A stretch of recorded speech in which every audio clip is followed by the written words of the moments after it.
Hello everyone and welcome to my YouTube channel. Let me just quickly start off with the disclaimers. Anything that I tell you or show you on my YouTube channel is just for knowledge purposes, and please don't take any of these as your investment advices. For further uh, do your further researches and etc. for investing in stock markets. It's not my push from my side that you should be investing in markets or anything as such. Well, you have already seen the thumbnail maybe, and your first question is, you know what, Sudarshan? This is just your first YouTube video, and you're already into controversial stuff. 20% a month, isn't that a bit too much? Controversies and me have had a thing for each other from say, forever. And anyways, let's just jump into today's topic very quickly. And which is a stock that I'm talking about? It's obviously HDFC, and I'm going to get a lot of heat for this. Everyone is going to tell, you know what, Sudarshan, you are just crazy. There has been no such returns from past 2 years. Now, can I show you where I've been getting the return? Let me just start up introducing you to the banking sector. Well, how do banks actually make money? It's pretty simple. You as a person in public, what do you do with the money that you have? You're going to the bank and depositing it, and you know what, you're getting interest rates for that. Well, how much is the interest rate that you're getting? 4 to 6 odd percent, depending upon whichever account or bank it is. And what are the banks doing with it? They are just lending out to the public who are in need of loan.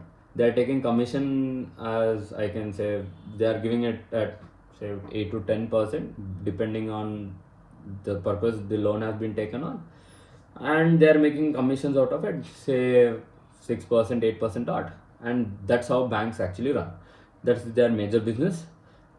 And they have other side businesses like say mutual funds or credit business or whatever it is, credit card businesses. Now, HDFC Bank. Now, why is that I believe in HDFC Bank or the banking sector? It's very much simple. For something like India to grow, we need a lot of finance. For the infrastructure structure to develop, we will need finance. And for me, I really think that if India has to grow, major big banks like say HDFC or SBI will have to play a major role in developing countries like India. And that is where I feel there is a exponential growth in HDFC Bank and etc. Now, can we just directly jump into the financials of HDFC Bank? Because everyone has been telling, you know what, HDFC Bank has not been doing well. There have been, a lot of competitors in the competitors for HDFC right now. Well, let me go into the P&L statement. Now I'll be showing you the snippet of their P&L statements. Now, what is that you can see out of here? The revenues have been growing from say 2011 to 2022. The revenues has gone up from 20,000 to 1,35,000 crores odd. And has the business been profitable? And it's a yes again. It's gone from 1,800 to 21,000 crores odd in the past decade. And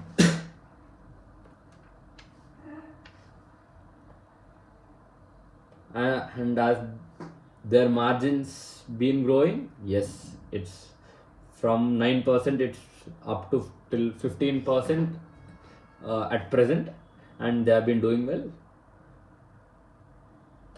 Now, these are the pros. And is there anything that's worrying me a little? Yes, it's been the holding of of the promoters. Say they have been reducing their holdings from the past say 1 year or so. 2,46,000 odd crores of reserves, and their total liability is around and their total liability is around what, 2 crore 12 lakh 2,090 34 crores, and total assets have been pretty much almost the same. So there is nothing much that's worrying me. Now coming to the shareholding pattern, this is what this is something where things have got interesting. You know what? The FIIs have been decreasing their holdings, and so have been the promoters. Who have been buying it? Well, it has been the DIIs and certainly the public, of course. Now, do you really think the foreign investors and the promoters are going to come back? It's obviously is. All these big players and the promoters are going to come back when it's the bull run. It's if it starts running, no? All these big promoters, FIAs are going to they are just going to come into the scene here. That's just been a little concern. I don't think anything has been wrong over here. So yes, there will be a lot of questions. Is this, is this really possible? Doing it on a consistent basis? It's a big no. Please understand, these are markets. Just don't try to time the markets. No one can do it. Neither can I, or nor big players like when Warren Buffett and etc. can't do it. I don't think none of us can do it. So now, yes, I've been talking about the 20% returns. Now, can you show that to me? Well, let's go to the chart, and we have the 1 year chart here. Now, what actually happened here in March? There was the Russia-Ukraine crisis, so the shares really tanked, and it went to say 1,300 levels. That is when I started aggregating the stocks. And what happened was, in March 3rd, I bought the quantities, and then up till April, it had peaked till 1,650 levels. So that's around $300 a share. Anyways, what had happened really that it went 20% odd just in a month. It was a merger news that came out, and it literally went crazy after that. So now, if it just went 20% up, why did you just book the profits? It's really simple. There has been a saying that, buy on news and sell on rumors. If I had literally done that, I would be losing 20% instead of gaining. So these are all hypothetical quotes. Just don't take it seriously if you are going to do it. If you are just going to find quotes that are stupid, that's just going to support your stupidity, well and fine. Just it's left to you. Anyways, so yes, on your screen you will be seeing I bought it at 3rd of March, and then I sold it at 4th of April. Now, what is the profit that I've been making? It's around 280 rupees odd on each each share. Now, I've exited the markets. Have you been entering into it lately? The answer is a yes. And I'll be aggregating these stocks on a regular basis. I've been telling you this n number of times. So anyways, can I just show you this? Well, here's a snippet that I'll be showing you, that I bought it at 1,300 levels and I've sold it at 1,600 levels. Well, if you're talking about the quantities, well, I just don't want to disclose it. Just have a guess it yourself what a poor lad like me can afford. Well, that is it. Anyways, now you can see every year there has been negative, a lot of negativity on HDFC. One or the other article on the newspaper says, HDFC is going to go down just because promoters' holdings are going down, or there is a lot of competitiveness in the market. There has been new banks, there have been IDFC banks, there has been a lot of banks. Now, what I want to ask is, from 2018, from 2020, I'll be showing you snippets of the rumors or whatever the article it has been. Now, even after all of this, why is that HDFC Bank has, on a long run, it has always worked out?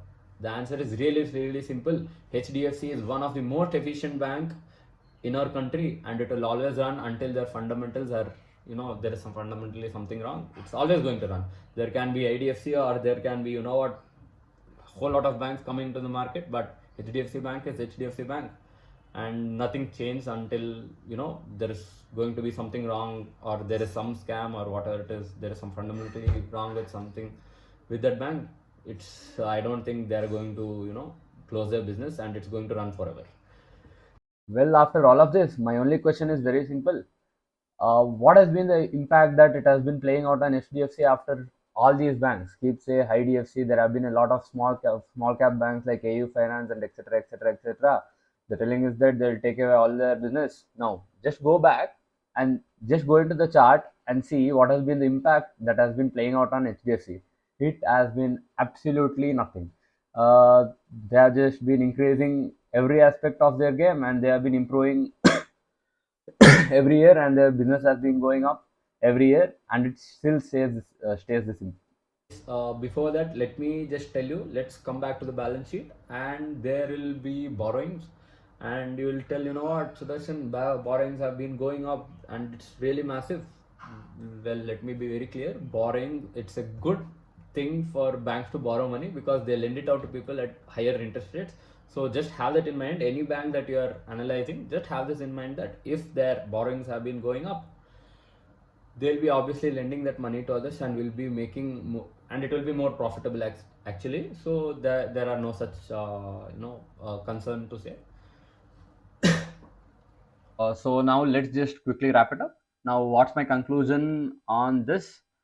Please don't try to time the markets, firstly, and secondly, if you see unreasonable, just unreasonable going up of what, say, 20%, 30% odd, book your profits.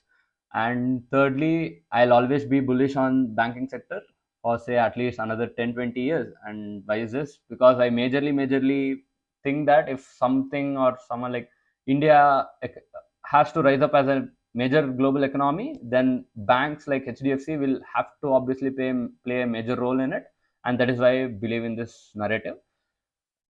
And fourthly, a disclaimer again, please don't take any of these as investment advices. These are just for knowledge purpose, and I'm just telling you that what I'll be doing in the markets, and that's it. And yes, please give a thumbs up, and just subscribe my channel, and give a like button. This will just encourage me to do a lot more videos. And if at all, if you need uh, if at all, if you need any such topics that we can talk about, or I should be making a video, please put it on the comment section. I'll be making new videos on it. And that is it. Yes, bye everyone. And yes, there will be questions that, what, Sudarshan, you'll always have the update about markets. What if you just run out of HDFC out of nowhere? I'm telling you, the amount of trust that I have in HDFC is like very big.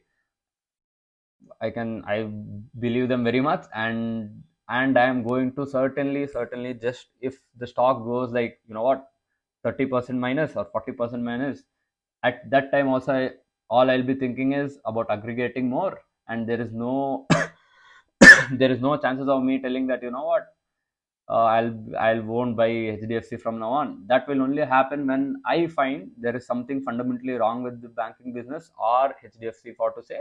Until then, I'll be aggregating the stock. This will be my conclusion, and this will be my hold, and that is for now. Yes, thank you. Now also I'll give you a quote which supports the video, and the quote is: if at all the stock price isn't at the highest and their profits are at the highest, then it's a very good buy. I repeat, if the company's stock price isn't at their highest and their profits are at all-time high, then it's a good buy.